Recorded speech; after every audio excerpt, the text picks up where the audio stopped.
God.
And welcome to another exciting episode of The Energy That Surrounds Us. I'm your host, Michael, joined tonight with my co host, Michelle. Hey, everyone. So, tonight we have a rather interesting and fun episode for you because normally we're all about the paranormal, and tonight we are shifting gears because October is upon us, and you know what that means? Haunted house season. Yeah. So, who better to come on than the number one haunted house in Texas? Texas Scaregrounds in the house. Thank you. Hello. Welcome. So, what got you guys to come up with the idea of Texas Scaregrounds? Oh Over to my you. goodness. Yeah. It's been we're approaching my 33rd, 34th year Wow. in the haunted attraction industry. Uh my on being on my own, I've been on my own since 2003. Before then I helped produce other haunted attractions, and I just grew up in a very theatrical family. Had graduated from Stephen F. Austin with a degree in PR and marketing. I had just, I don't know, we just went for it. Me, two other partners did a show together, not under the name Texas Scaregrounds, but under a different name for about 4 years. After that, we broke up, and I went off on my own. And the location that I went to had three different buildings, so we knew we needed a big name. We were just Chaos Haunted Attraction, and we needed an umbrella building or an umbrella name. And came up with Texas Scaregrounds. It's from about 2009.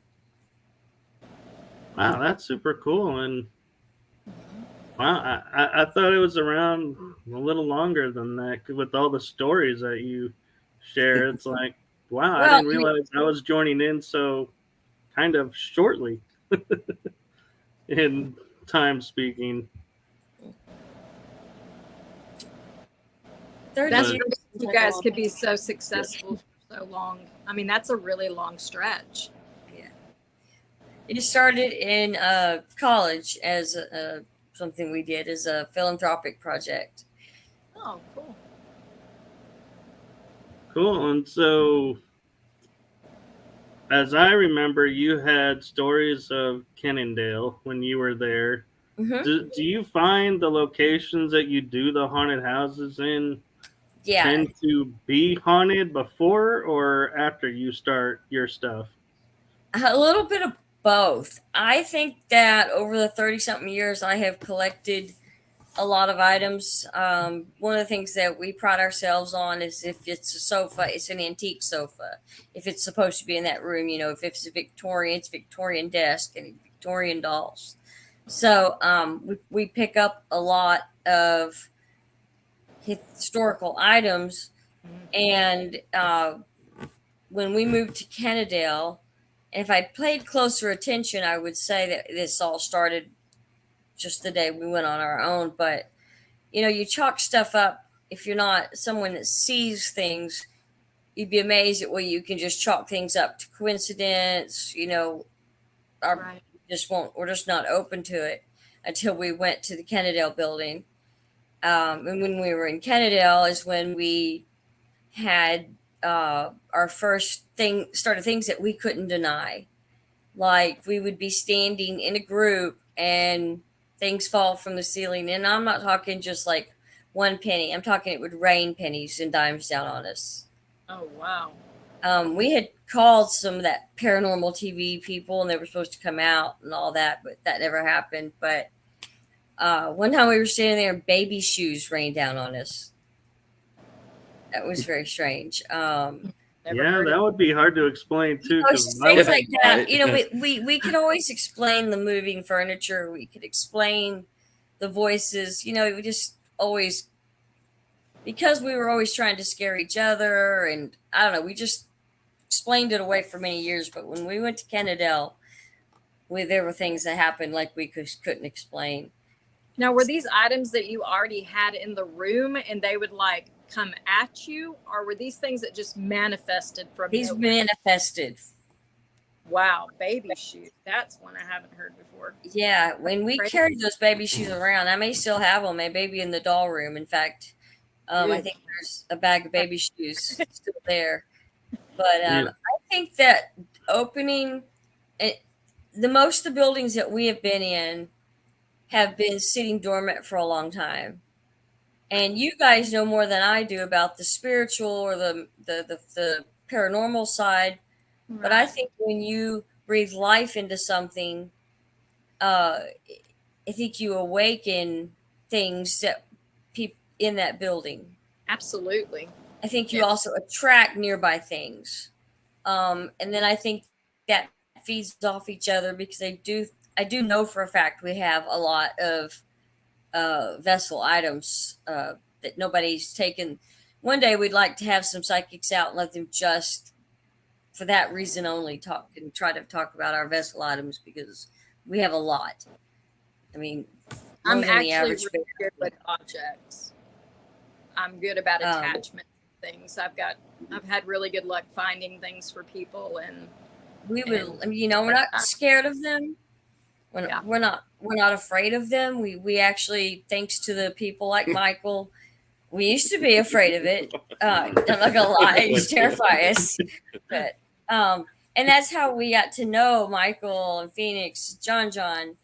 Everybody that we've met in the paranormal industry is because when we opened, not in Kennedale. Kennedale is when we first really started becoming aware of it. The other stuff, it'd be hit or miss. We'd see a few things in all the buildings, no big deal.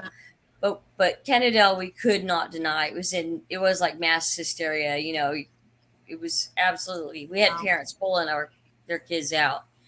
And then we went to the Nazareth. Things started happening, and we knew a little bit about its history, and that's when we reached out to, like I said, we reached out to John and Phoenix and Michael and them to come out and try to figure out what's going on in that building.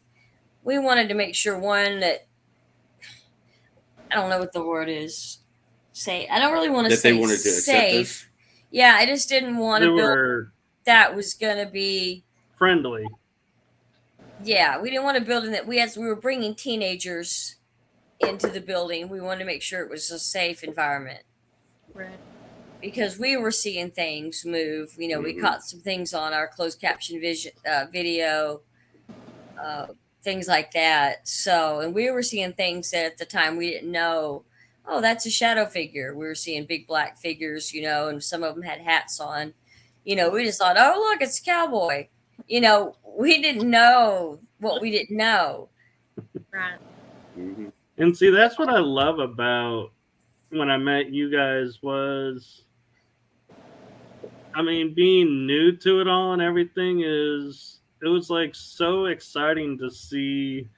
Like you could say, "Oh, look, I think I caught something here," and it would be like you could see the excitement in your eyes and going, "Wow, there actually really are interested in Yeah, what." we Because a knew lot what we thought we were seeing, but it was so cool to have you guys come in and teach us and go, that's an orb, that's dust, that's a bug, you know, but we were catching large orbs coming down a yeah, hallway, you know, like almost like snow coming at you. And then come to find out that was the hallway where all the abortions were done when it was a teen pregnancy center back in the 60s. That's when Planned Parenthood was. Don't know what to say. Make of that. Just know that's what we saw. Um, so I think a lot of the items, because we have at the Fort Walters, we still have a lot of the same names coming up.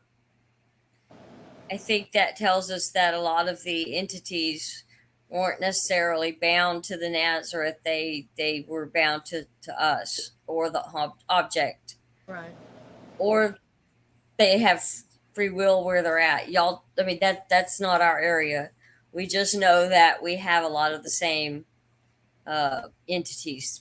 We have new entities, but we still have a lot of the same ones.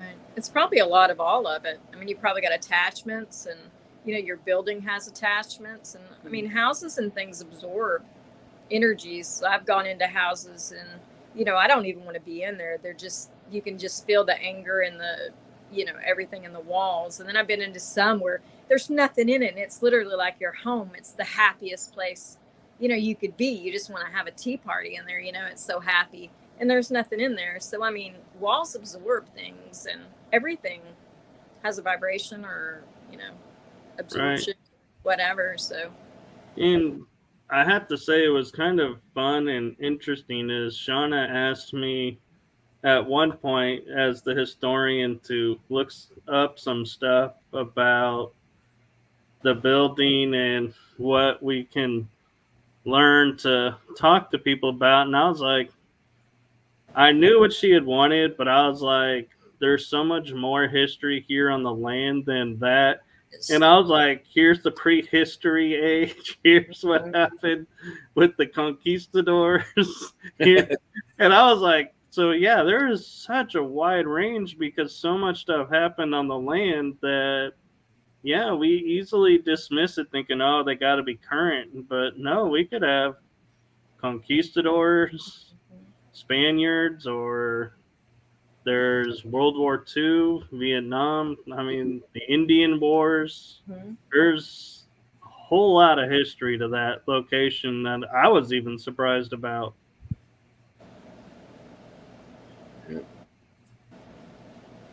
it's pretty interesting. I think it's important to have a male and a female with sensitivities and things like that when you go on these investigations, because you don't know what time frame they're from, and you know there might be a woman who doesn't want to talk to a man, or there might be a man who feels like he's above talking to a woman because of just the time frame that they lived in. Right. So I feel like it's really important. And with it being a military base, we have had that be a topic where some of the nurses had wanted to talk to the females.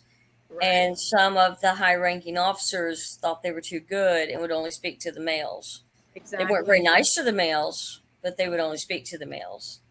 Right. And we've had more women get hit with things than men at our location. Yeah. So I think we have a lot of hostile male energy. Yeah, Yeah, understand that. hostile, but still not like hurting anyone, just No, making their presence known. exactly. It's more, and that's a yeah. I need to clarify that. I No, don't know it's what you very, call all that. very I've been exact. scratched, but that's like a dominance thing. That's happened to me everywhere I've been, starting in Kennedale. It's like a fight for who dominant, and I just one time I seriously screamed at the Nazareth, "I opened you up. I'm gonna shut you back down if you don't stop it," because I Right. was so terrified, and it all quit from that day on. It quit messing with me. See, and that's the important thing that a lot of people don't realize is they feel like the spirits are the ones in control because they're doing whatever, but it actually is up to the owners. If whatever they allow, then the spirits will go within that. But when you draw the line and say this is too far, they Hmm. back down. They realize, they Yeah. have boundaries just like in the living. With her, but not the rest of us. Yeah, Well, Well, I I got because still, she I stated still it. see them. I still see Ain't mess them. with They me. just don't No. scratch me and hurt me after we Well, get to Go that your Shane, own point. have life. you told them in a like forceful voice like she does? No, I go Well, the other see, way. He goes, "Ah, I'm scared." Yeah. The Nazareth always to this day it still spooks me out. I went in there one time by myself and I wouldn't do it again. So yeah, it just gives me the creepy vibes. I hear the doors. I seem to hear everything, and I just never. And even in our current building, it's really creepy being in there by myself. So I greet the spirits, like you guys, told me, and kind of be really kind, and but yeah, I still hear the doors slamming, and we don't have that many doors. Uh, just hearing all kinds of things. The animatronics going off all the time. Yeah, I couldn't So, handle that part.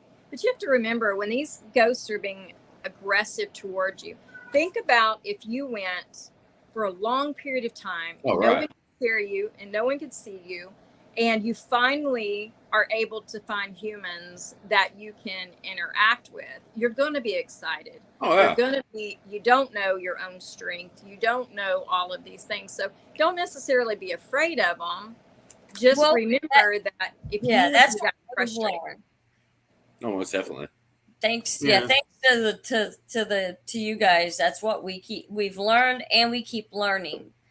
We dabble with seasoned investigators.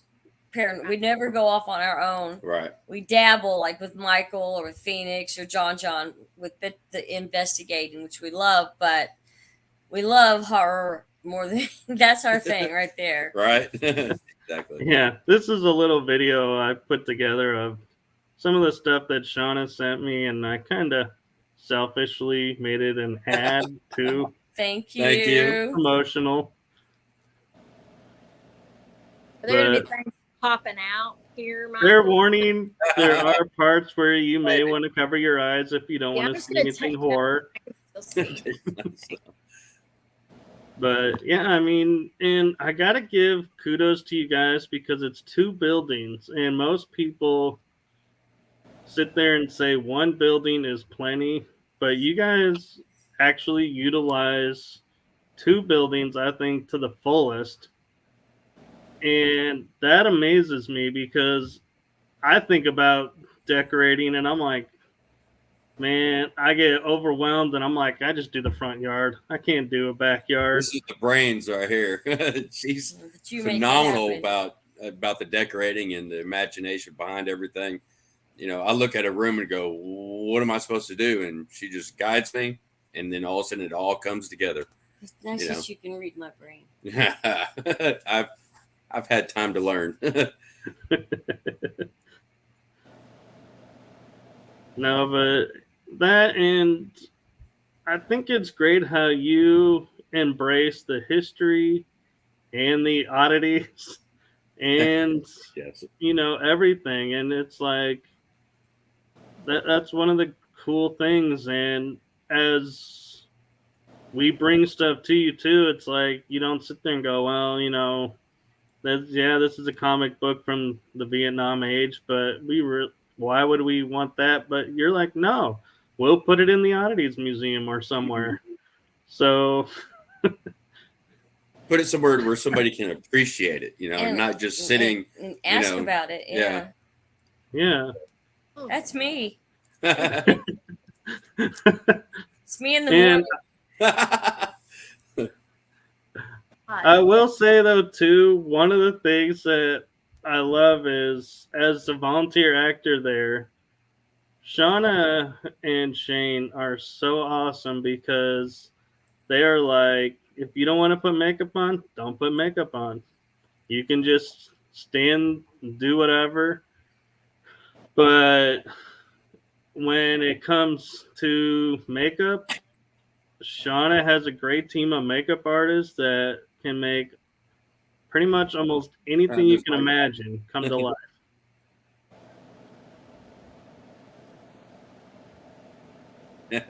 Yeah, I kind of selfishly threw myself in there. Oh yes, of course. I Tell the mean, truth. really? There's Mustafa. Hey, think of it this way, Michelle. You get a break from the scary photos. Yeah, Jared. That's Jared. Yeah, I'm good. I like that one. That one was really Yeah, cool. Mo took that one. Oh my God, it's a doll. That's the Not one just that's any got doll. we know has a attachment. Mm. That's That's a very Chelsea. famous doll. Yep. Been on TV and all. Yep. She has. There's a male attachment to that. You need to come check that out. Nope, I'm good. I can already tell you, it's not good. My stomach is sick. Mm-mm. We No, got lots and lots of those. it looks great for people who like scary things. Thank you. I'm a fan of Care Bears, so Well, we could probably throw some Care Bears in there. no, we're not gonna demonic them. No, we're gonna leave them sweet. I didn't say demonic size them. I just said we could put them in there. Yeah, you don't. That would make no sense. Hanging with fishing line. No. Upside down. Oh no. Um, Don't every ruin my investigation, Care Midair. people complain about the fishing line hanging down. Yeah, that way it looks like they're floating in midair. Just make it look like spider webs, like they're trapped in a spider web. That's creepy to think of a spider big enough to trap a Care Bear. Thank you for the vision. We're gonna try it. You're welcome. Yeah. We'll send you pictures. I would go with one of those big banana spiders that everybody's got in the yard. Well, yeah. There Right. you go, Shane. I was at the Crazy Water. Yeah, that's at the Crazy Water Hotel before they opened up. They allowed us to go up there and do a photo shoot. That's the room from Shining. I actually, in that Crazy Water, that's one of the few places that I cannot go in there without doing at least 3 readings. Like, wow. that is one of the hot spots. That and the upstairs at the Silver Saddle here in Granbury, it never fails. If I'm up there with other humans, There's the doll that Chelsea sees. No. The doll Ooh, that's a whole actually. room. That's a whole Yeah. room of dolls. God. Yeah, that was at the Oh, Nazareth. that's about 1/3 of the dolls we have. We probably have 100, 200 dolls. That was when different Destination Fear eras. came and saw us. I need a blankie.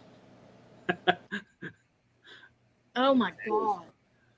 Yeah, and so, and it's interesting that we have yet to be able to figure out the doll's name. Everyone keeps coming up with different names. Yeah, we Maribel. nicknamed her Chelsea, but I don't know what her real name is. I would go with Maribel. That's what came to my brain.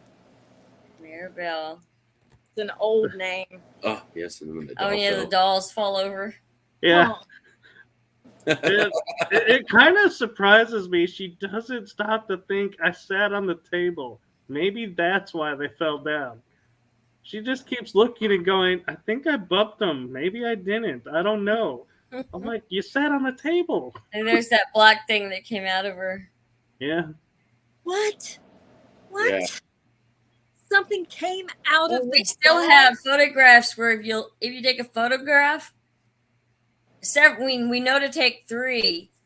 She'll be like tripled, but layered on top of each other.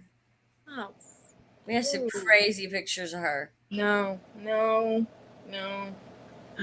But yeah, I gotta admit, I gotta give kudos to those guys for staying in that room and sitting in there after having that experience. I don't think I would be hanging out in the room. Nope. I'm out. Something tells me to get Yeah, out. I'm out. I'm I with tend you. to get out. hmm Although the where we're at now, when I leave, always yells, "Don't leave." Especially Do y'all have a music box that is really unusual? Like maybe it's like a music box that's also kind of like a stand-up jewelry box. Yes, we do. Does it have like red red velvet in it? I Something think like so. that? Yeah. Haven't looked. I don't really pay that close attention to it, but yeah, Yeah. I think it does. I just keep seeing pictures of that jewelry box coming through. Something about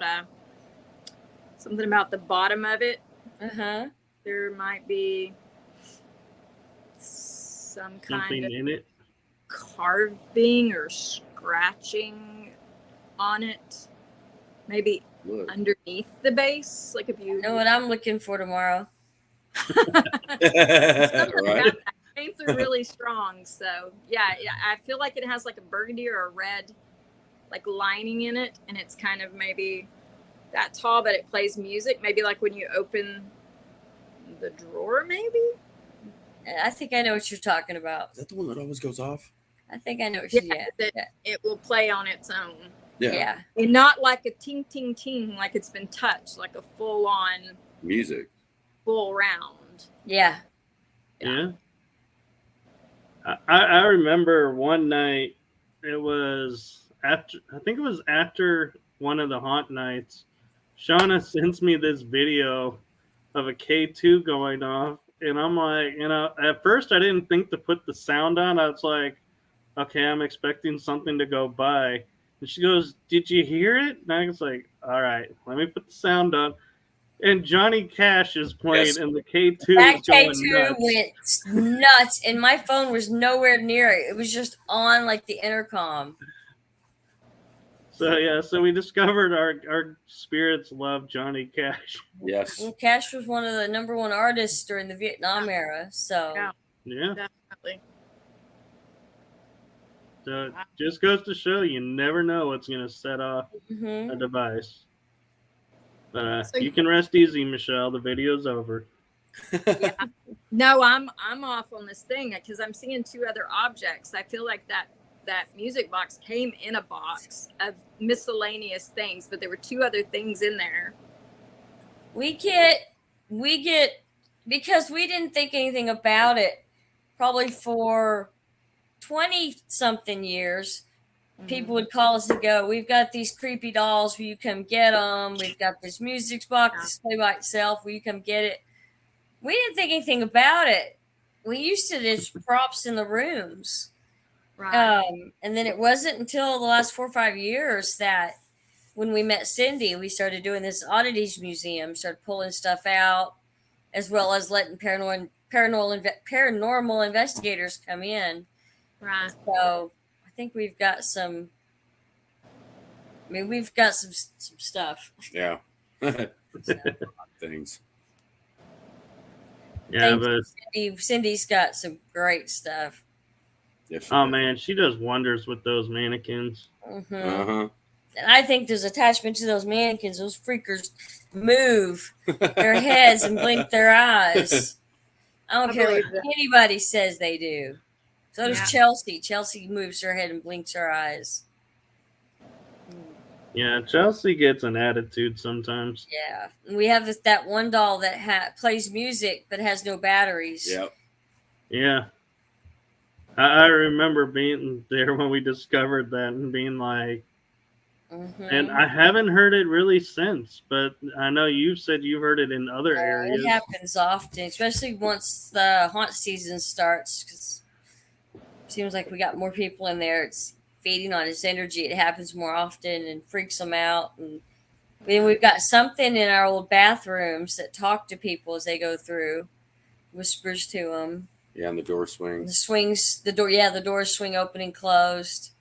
We got Mustafa and them got that on film. So, but I think we have a hodgepodge of energy going on there. Yeah, and I don't. Well, I can't really give away anything because I don't even know what's going on. But last year, the fun was you got to pick your own adventure, sort of, with the haunt. I think a lot of people had fun with that. Yeah, we're gonna do that again. We've changed up some rooms. We've added some rooms. Subtracted some rooms. We've made some rooms harder to get out of. We've turned rooms that were normally a walkthrough into a maze. So it's not the Texas Fairgrounds from last year. It's a whole new adventure. Which is one of the things I love, is because it's like you go to some of these places and you experience them, and it's like you go back another time and you're like, this is the same thing. The characters may be a little different, but basically the same thing. And you're like, yeah, it was okay. Yeah. But with we added quite a bit. So Sure. I think Yeah. I think you'll notice immediately all the changes. Well, I sort of noticed some when I was there. Some of the stuff was starting to get moved, but yeah, I agree with you, Catherine. I can't wait to see it in full swing and be a part of it Don't again. forget, even though we do the Texas Fairgrounds, we do paranormal investigations from Sunday to Thursday. If anyone wants to book, and we book really cheap, so I promise you, it's the least expensive two buildings you're gonna find that you have full run of out there, because we don't. I think we're pretty easy to work with. We just hand you the keys, tell you to go have fun. So we when got you two guys things find going. that, when you find that jewelry box, I can give you some more things off of it because I've got. Oh, I two know exactly which jewelry box you're talking about. I know exactly where it is. I'm also smelling. Yeah, I know exactly where that jewelry box is. There's two. It comes with two other things that came from that location, and they both have attachments to them. I don't think the jewelry box. And one of them's a mirrored, like it opens up, got jewelry in it. Yeah. Yeah, but I know exactly which jewelry box you're But talking there were also some pins and some coins. Yes, there was. Yeah, the coins. Yeah. And there's also some kind of tapestry or fabric. Yep. It's almost like maybe sesquicentennial came to my mind, but I don't know why. It's just, one of those memorial kind It came in something similar came in one of the drawers from the lady who gave us the drawers and the other stuff too. Okay. And then something about the smell of baked goods in odd locations. Like she nailed that. Baked goods. We get asked did we bake cookies beforehand? Did we put chocolate out or something? Yeah. So yeah, you nailed that one. Yeah. Yeah. So that's my weird parlor trick. It just comes to me as long as I can get it out. But I'll feel like I'll explode if I can't get it out, because I have to it comes to me. I have to get it out. So sorry, but yeah. That. It was funny when I was doing the tour in September with Wandering Souls. I went through chaos and was like, this is cool. I know all the stories. I know everything going on, what's where. And we got to mayhem, and we start walking in, and I took like 2 steps, and I go, I'm gonna admit to you guys, I have never been in mayhem. I always skip this part of the tour. I don't know what's in here. And they were like, what do you mean? I was like, yeah, I tend to. And they turn the corner and they see what's in mayhem, and they're like, oh, hell no. I'm like, what? Oh, yeah. This is why I don't come in here. That's great.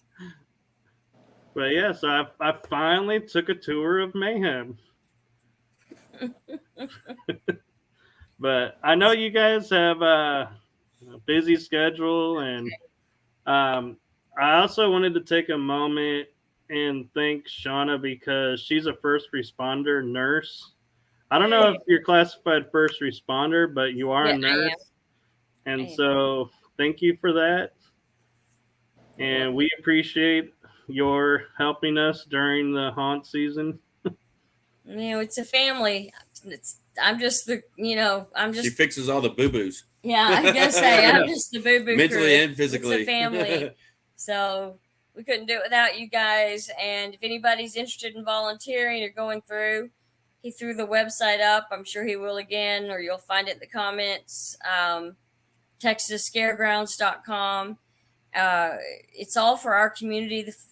The canned goods go to our food bank. So volunteers get volunteer hours for college as well as the community service and restitution programs. So it's just something that kind of we all do because we love.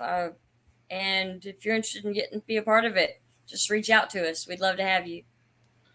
And good. just out of curiosity, I know some years we do the canned goods.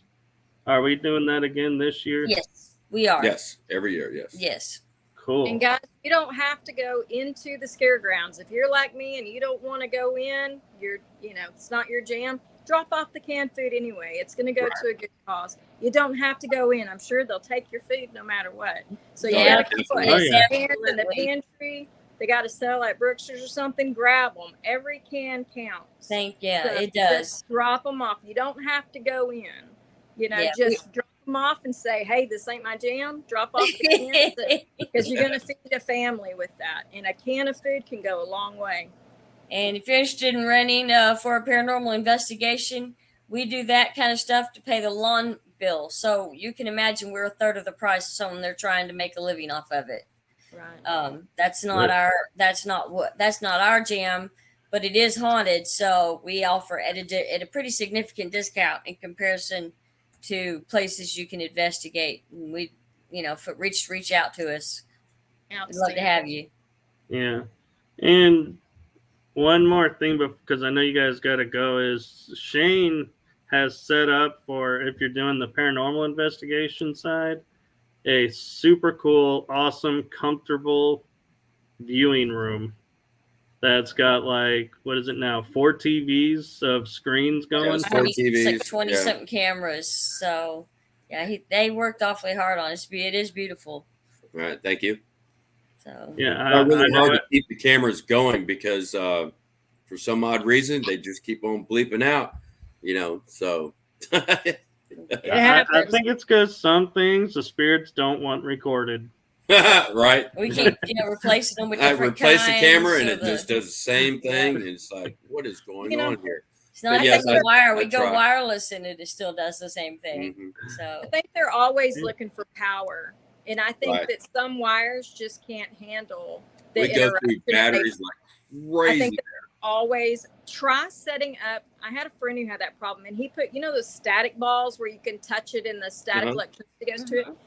That helped him. He put one in the corner, turned it on, and they were so drawn to that they didn't mess with his wires. They didn't drain his batteries. Really? and we have one. We just and it does mess with it. We just usually turn it off when just we'll stick leave it in it a on corner away from it and see if that might help you guys. I know it's helped other people. I know. So Good idea. it's worth it. Right? Yeah, good to know. Plus, they're cool to play with too. Well, Michelle, if you're ever in the area, just reach out to us. We'd love to have you come out. I'll meet you at a restaurant with. I say we won't scare you. We promise. Well, but if you ever have a problem, I'll see if I can help you out. Just make sure all the lights are on, and I'm not going in the doll room. So that's where our biggest problem is. Yeah, somebody else in.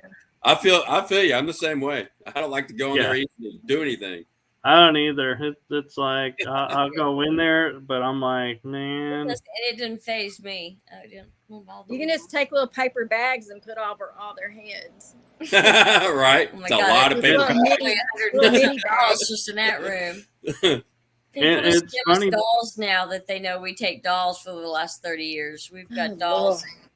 Yeah, it trips me out too because I'm like, especially the year that I was there, like all the time when we were setting up, I'm like, I would go in to investigate and I'd be like, ah, damn it, the doll is not here. Where is it?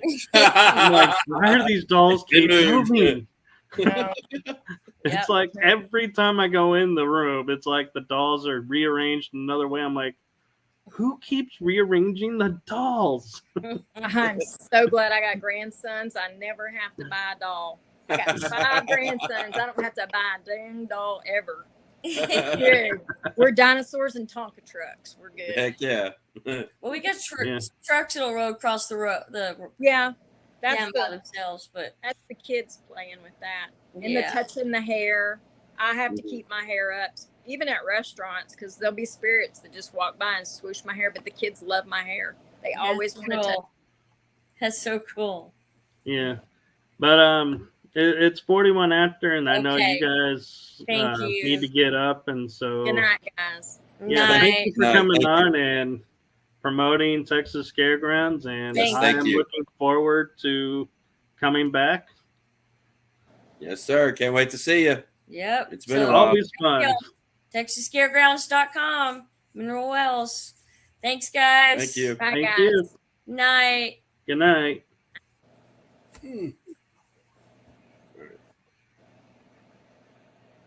Okay. Well, nothing weirder than having a thing come through right in the middle. There's something about that jewelry box. There's something scratched on it or something. Yeah. And to end the show, I think one thing that we can do is, because October's coming up, is I just wrote an article about Halloween that I found was really interesting.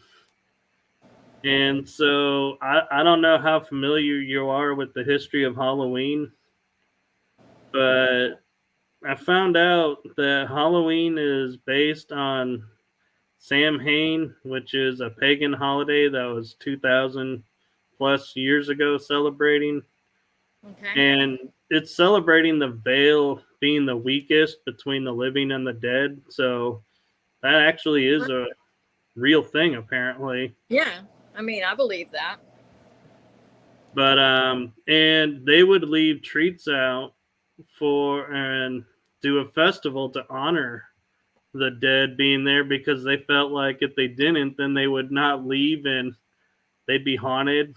So it was like, it was interesting. But what interested me the most was a few people realized that there's a third name for Halloween, All Hallows Eve. Yeah, that's what I know is All Hallows Eve.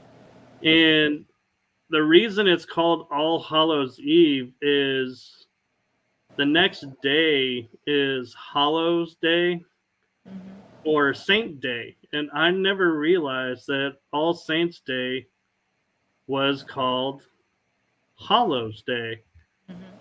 And so, because it always was like, I was like, what is Hallows Eve? You know, because Right. you have Christmas Eve before Christmas. Yeah. But yeah, it was like interesting to learn. The Catholics called All Saints Day Hallow Day. And so it was like, wow, I actually learned something new. It's always good to do that. Yeah, and what was like some of the traditions for you when you were growing up? Well, as far as Halloween, I stopped trick-or-treating at about 8. There was, it was when I was a kid, there was all this occult stuff out, and they were always scared they were going to steal your, blue-eyed, blonde-haired kids, and I just happened to be blonde-haired and blue-eyed, so my mom kept me locked up during that time. But, I mean, we just trick-or-treated around the neighborhood and went on, and I was pretty inquisitive, so I asked pretty early about if things were real. And it didn't go the way I wanted it to.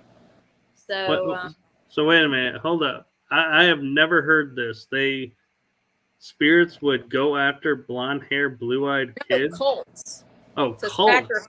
to sacrifice us. You got, I mean, I don't know how old you are, but I'm 46. So I was, I grew up during the David Koresh thing when I was a child, and cults were a big thing, and there were supposed to be these scary cults out there stealing children. So mother kept me in, which I don't blame her. I mean, No. she didn't know back then they'd return me pretty quick.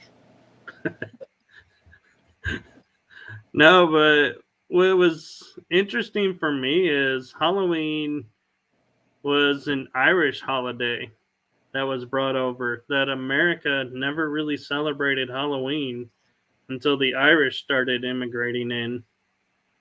Really? I've never heard that. And What the holiday was it? jack-o'-lanterns, those are Irish tradition. We didn't use jack-o'-lanterns. Oh, I love me a jack-o'-lantern.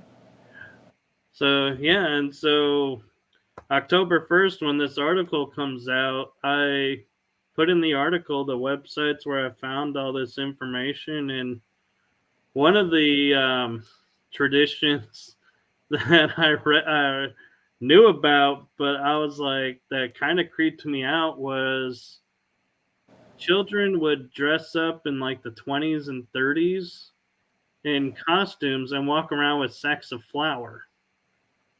Okay. And they would go door to door, and I was like, candy did not become a thing until I think like the 50s or 60s, but it was never started about a candy, and then candy So the companies, children would get flour instead of candy? they would walk around with sacks of flour, and if you gave them like, well, they got healthy snacks if they got snacks, but you would give them something and then they would walk away. And if you didn't, I think it was that they would throw flour on your house. And so it was like to mark your house. See, I don't even understand how that would be feasible during that time. I mean, you're talking about penny pincher times, like flour was a necessity. Well, but flour was probably one of the things that people had around. And when I say sack, I don't mean like sacks like we have. It could be like a small little sandwich bag type of thing, just a small amount. You're talking about in the 50s? In the 20s and 30s. 30s. Well, wasn't that during the Depression era? The 30s was the Depression era, but flour was something you could just mill, find all over. You could make by hand. You gotta remember, some of the stuff that we take for granted buying in stores, they would grow in fields. Yeah, themselves. Yeah. So flour probably wasn't. It was stuff to put in the flour that was probably more rare, but flour is probably pretty common. I'll have to do my research on that. That's interesting, because me on a economic side of it, I would think that they wouldn't want their kids wasting that flour. But I wonder if that would be, is that something that would be only within the wealthier communities? Would it only be within the city? Did the rural people, like my great grandmother said, she didn't even know there was a depression because they were already poor. So, to them, it might have just been a tiny bit harder to get sugar or something, but they already didn't have much, so the depression didn't really hit them. But you talk to somebody in the city, and they were starving to death because they didn't have the gardens and they didn't have the animals and stuff. So I wonder if it was just like regional or rural versus urban, or if it was just a united thing. Like, I'd be curious to get deeper into it to see. Yeah, exactly. I'm pulling up the article right now because I don't think it really got into that. There wasn't much on it. It's like that time frame. It's like, yeah, they just didn't report on a lot, and so I'm pulling it up right now. Yeah. To see. You'll have to shoot that over to me. Let's see, where is it? Oh, and Sam Hain was a festival for fertility too. I didn't know that. I guess when there's death, there's life. I know when my grandson was just born, my grandmother's in the nursing home with Alzheimer's, and my grandson came in like minutes before my grandmother's 83rd birthday. And I couldn't go to sleep. I called the nursing home and had him go check her because he was born with dark hair, just like she was. And I mean, the similarities was just crazy. And I said, I need you to go check on my grandmother. I don't care if you think I'm crazy or not, but I believe when one goes out, one can come in. So, Yeah. Actually, I have a correction to make. It was 1000 AD that Christianity declared November 1st as All Saints' Day or All Hallows. That's what they called it, not Hallows Day. It was All Hallows. yeah. And so Halloween became All Hallows Eve. Right. And here's an interesting one I think you'll find kind of funny. In the 1700s and 1800s, what ritual do you think unmarried women did to show that they were single and available during Halloween? Wore a sack over their head. They bobbed for apples. Oh, is that where that tradition came It from? is. What the heck does it have to? I would be So scared if I was a man and I saw. here's how it goes: is unmarried women performed rituals on Halloween in hopes of finding a husband. Single ladies used to throw apple peels over their shoulders, hoping to see their future husband's initials in the shapes where they made where they fell. Yeah. And so bobbing for apples became very competitive, and the winner would marry first. And then they'd eat the apple and throw it to see the initial of the boy. Yep. They would take bites and I guess throw it behind them and see what the but I knew about the apple thing, but I didn't know it had anything to do with Halloween. But I had an old lady one time have me eat an apple, and she was doing a reading off an apple. So that has to be what it was, as she was trying to, or at least derive from that. But I never knew, and it's been years ago. I just thought she's a crazy old lady. But I mean, whatever. She's an old lady. I'll do whatever she tells me to. yeah. So here's what I found out about the children. It doesn't mention anything about the sacks of flour, the source that I found. Yeah. But it says in the 16th century, Christian village children celebrated the vigil of All Saints' Day by doing the Danse Macabre. Okay. The seven brethren, whose grisly death is described in the 7th chapter of the Deuterocanonical book of the Second Maccabees, is also said to have resulted in children dressing up in grisly costumes to signify these deaths. There comes the macabre part. Yeah. And it says here, about 100 years ago, Halloween in the USA was truly dangerous. More and more pranks by young people occurred on Halloween night, some of which resulted in injuries as well as economic damage. Halloween was therefore also called Mischief Night. In order to prevent the situation from getting out of control, American cities began to promote organized Halloween activities in the 1920s, which pumpkins were literally everywhere on decorations, costumes, and cakes, and even in beer. Like a pumpkin ale or something? That's what it sounds like. That might be good. And here you go. The pumpkin as a Halloween symbol has its origin in the jack-o'-lantern legend. It tells the story of the Irish blacksmith, Jack Oldfield, who was so cunning that he even tricked the devil into not sending him to hell. I like that guy. He says, however, being too much of a sinner to get into heaven, he was condemned to wander between the world with his lantern. Originally, the lantern was a hollowed-out turnip with glowing coal as its light source. But when it came to the U.S., Americans decided instead of turnips to use pumpkins. Man, that must have been a bad smell. A coal and a turnip? that'd be like a burnt turnip all the time. Yeah. That'd stink. That's interesting. I like that. We should do a whole show about fun facts. We can. We should just do it, and then if we have someone back out on us and we can't find anybody, spur of the moment, we can just do a fun fact show. Yeah. Have it as a backup. It's interesting.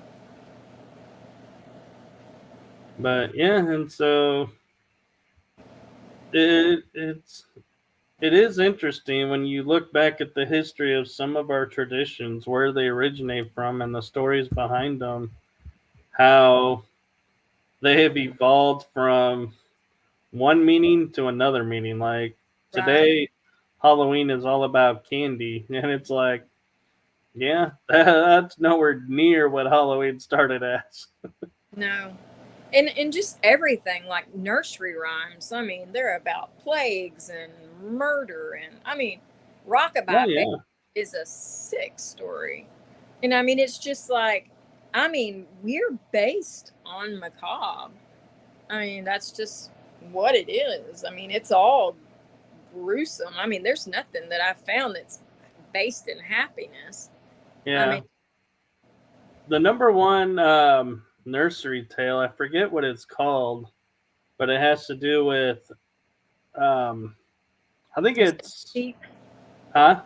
I said, are you going to say sheep? No, it's, I'm trying to think because I want to say London Bridge, but it's not the London Bridge. It's It's about the plague, isn't it? the one that goes, we all turn around ashes to ashes. Yeah, ring around the posy. That's the one. Ring around the rosy, pockets full of posies, ashes, ashes. We all fall. That was sung during the bubonic plague, and kids these days think it's just some fun game to play. And I was like, yeah, you kids even still play that? I thought that game went out with my kids' generation.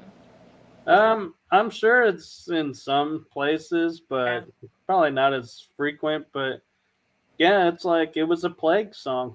I was like, when I learned that, I was like, man, that's kind of dark that I was singing a plague song on the playground. Yeah, there was a woman that was going around. I wish I could remember her name because somehow I lost her in all of my stuff. But she used to go in and she would actually be talking to herself, but she would go back and forth. And she was talking about one would be singing the song and then she would be like, do you know? Do you really know what that's about? And I was always like, oh my God. And, you know, she just talk about how screwed up we are to be singing this stuff. You know what art is missing from our generation and the future generations? What? The storytellers. Oh, no, I don't think so. You had, well, I guess Blaze Foley died before us, but we still have, you know, it's just in music now. The storytellers are musicians. It's kind of like more like a modern folk. You know, it's just told differently and has different beats, but there's still storytellers out there. We've still get it. They changed the genre, the way it's put out there. But I hear stories told in music all the time, like true storytellers. So. Yeah, I enjoyed growing up, and I'll admit this was in my teenage years and probably early 20s. I don't know if you remember, but I think it was on PBS, and it was a show called Wishbone. Oh, yeah. About the dog? Yeah. And he would tell these stories. And I always thought that was the greatest show because... So are you missing the narrating? Is that what you're missing? Things not being narrated? Well, not necessarily narrated, but it was like, you know, yeah, he was narrating it, but he would put it in first person, like, oh, you know, me being this person, and then it flips and it becomes the story. Yeah, I like that. And yeah, that was popular in the 80s. That was really good. Yeah. And kind of died out through the years, especially in cinema. Yeah, that's the kind of storytelling that I think we've lost is I'll agree with that. Telling the story and like explaining what was going on, because that was the cool thing about Wishbone is you would watch the story and then they would tell you some about the story and what Well, it meant and how it relates to Yellowstone, modern.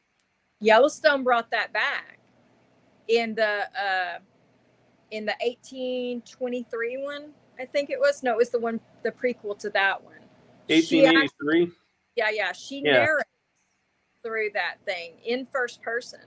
Oh So, yeah. I mean, they did that. I really enjoyed that too. I think she does a little bit in the next one The also. 1923. Yeah. Yeah. So I I'm mean, wondering if they're gonna finish 1923 because it seemed like it ended weirdly, and it's like, I thought the same thing. I know that they're done with the original Yellowstone because Kevin Costner's out, but I heard rumor that there's a spin-off. I mean Kevin Costner's great and he did everything he can, but you could do a whole show on the Jamie and Beth thing. saga. Like the kids are strong enough. He did such a good job of making every character so strong. They Yeah. can hold their own, and he did it in Tulsa King. He's done it in some of the other shows that I can't just think of the names, but I mean, they're so Yeah. strong. The characters are so strong. Yeah, Taylor Sheridan does a great job Oh on my character god. building in his shows Oh yeah. because I mean, I love me some Rip, but I want a man like him. I want a man that can write that stuff about those people, you know. But I mean, it's just good stuff. And he actually last year at the Texas Country Music Awards, we thought we would be at the Drover, but we actually got bumped over to another area because the Yellowstone was doing their premiere. So right around the corner from us was all the Yellowstone characters, or yeah. actors and actresses, and I so think Yellowstone has one more season coming because they were hinting at Kevin Costner's character, something was going to happen to him. yeah, I think there's And episode 9 through 14 is coming up on part 2 because part 1 only goes through 9 yeah, on and season 5. I gotta admit, ever since Harry Potter started that, it's been annoying to me that you get one book, 2 parts. It's like, just Yeah. tell the movie. We've done it for years. Why do Yeah, we need to drag it out to 2 now? money. But Why make yeah, money and off of 1 when you can make money off of 2? yeah, and I gotta admit, one thing I think too that Taylor Sheridan does great with like the Yellowstone is it's about the Duntons, but it's also about the Indians. And It so you is. can Yeah. easily do a story about them too. And Oh yeah, just on the tribe. It can be like where they did Sons of Anarchy and then they broke off with the Mayans. I mean, those were both brilliantly done. yeah, I just really enjoyed them. I hope, I pray that they keep the whole storyline going in some way with the family, of John Dutton because, I mean, Beth and Rip, oh, I mean, that's modern day Harlequin right there.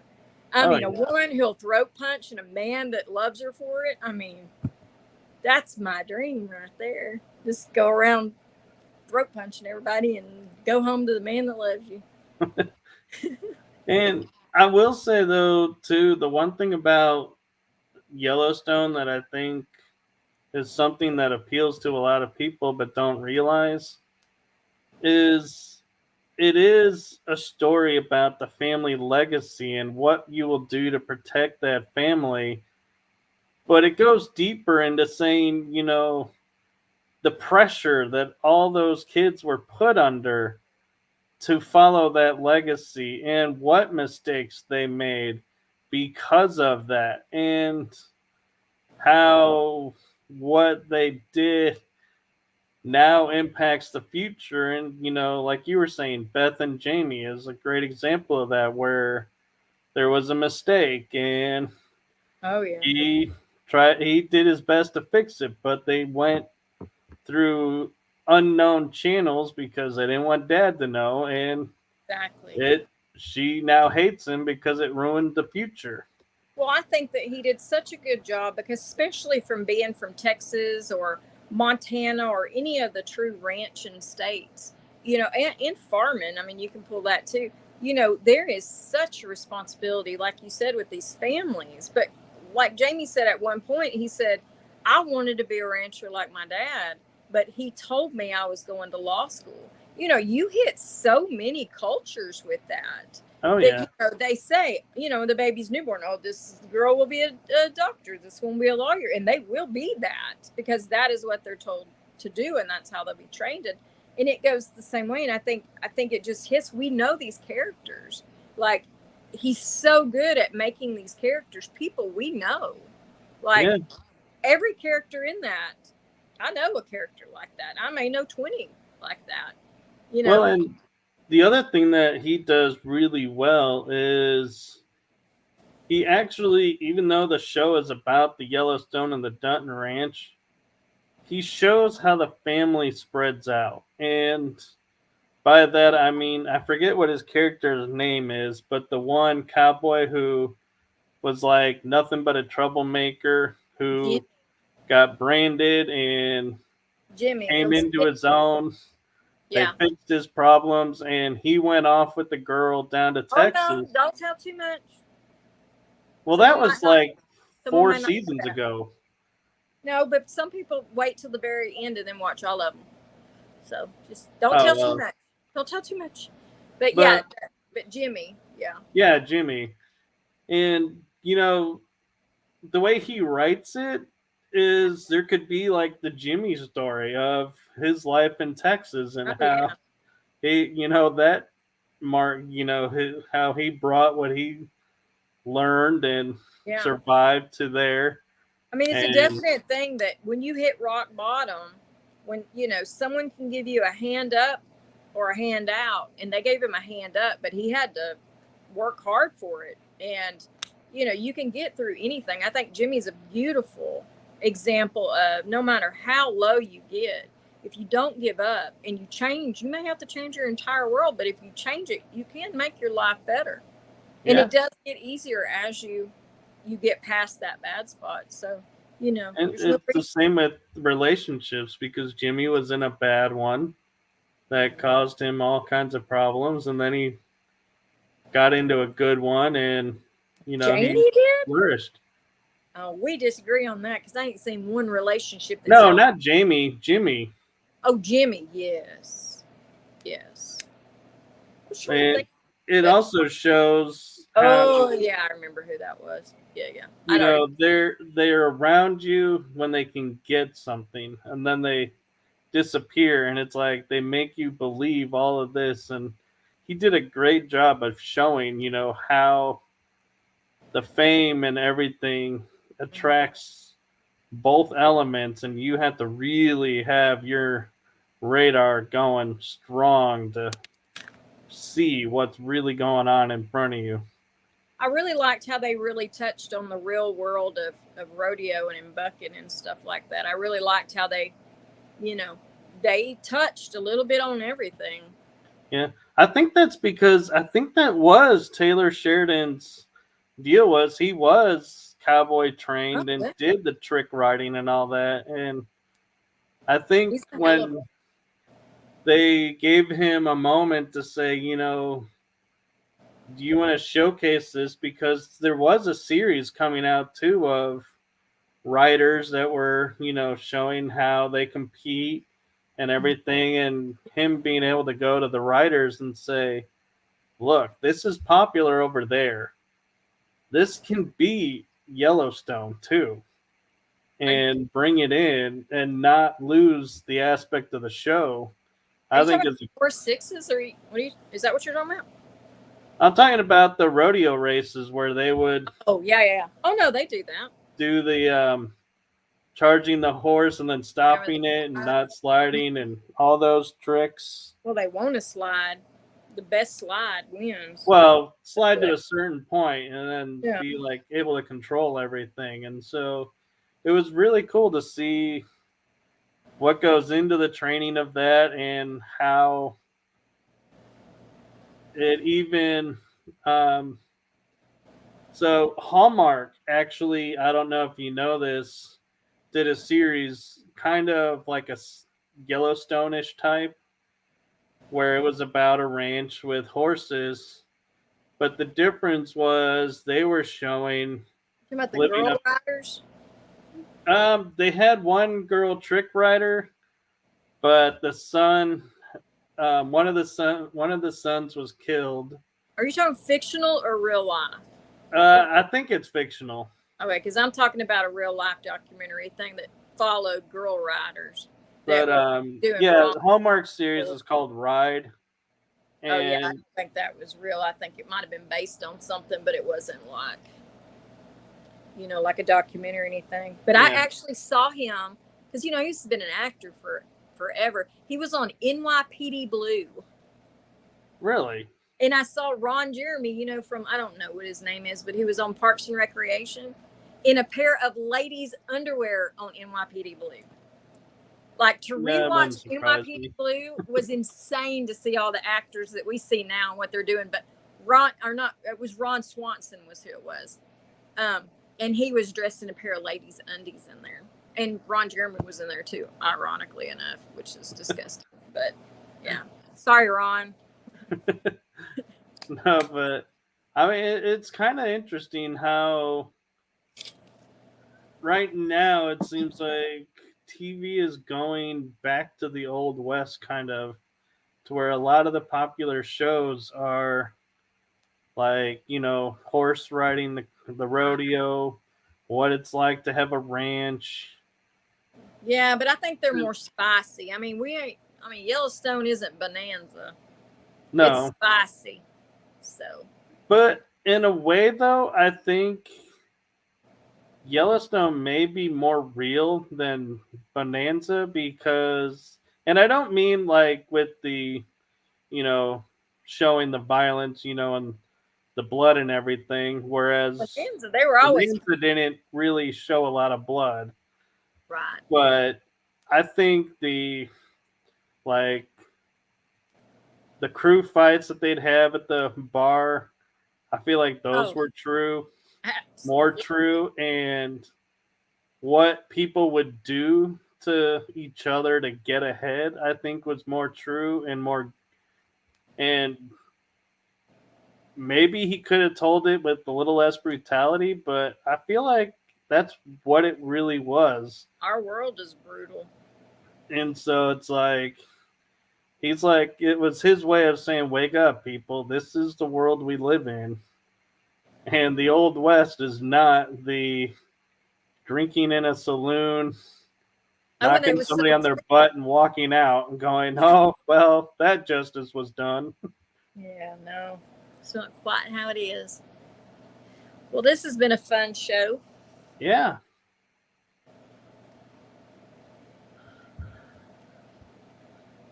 Oh. So you got any let's see, what is coming up? Oh yeah, October. We'll be back and we'll be with Dr. Kimberly McGeorge and Chelsea Turpinning Coxey. So we are coming back next week with episodes on Tuesday and Wednesday. So make sure you pay attention to the Facebook page, the YouTube channel, subscribe so you don't miss episodes. Right. And we will see you all then. Thanks for coming in. Don't forget to bring some canned foods. Michael, will you tell them where they're going to drop them off at?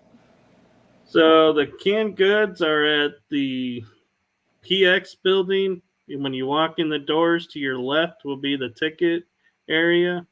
You'll just take them up there and just drop them off.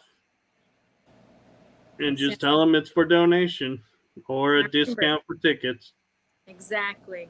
You don't have to go in to drop off food for the needy.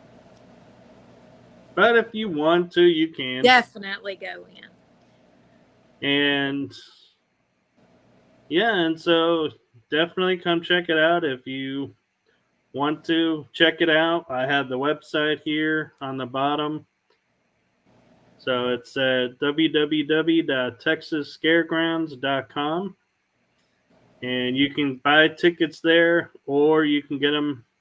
at the door. I don't think there's a discount for buying them online. But if you do buy them online, either print your ticket or have it on your phone ready, because that'll help speed up the ticket line. Just a little helpful suggestion. Good advice. Well, guys, thanks for tuning in.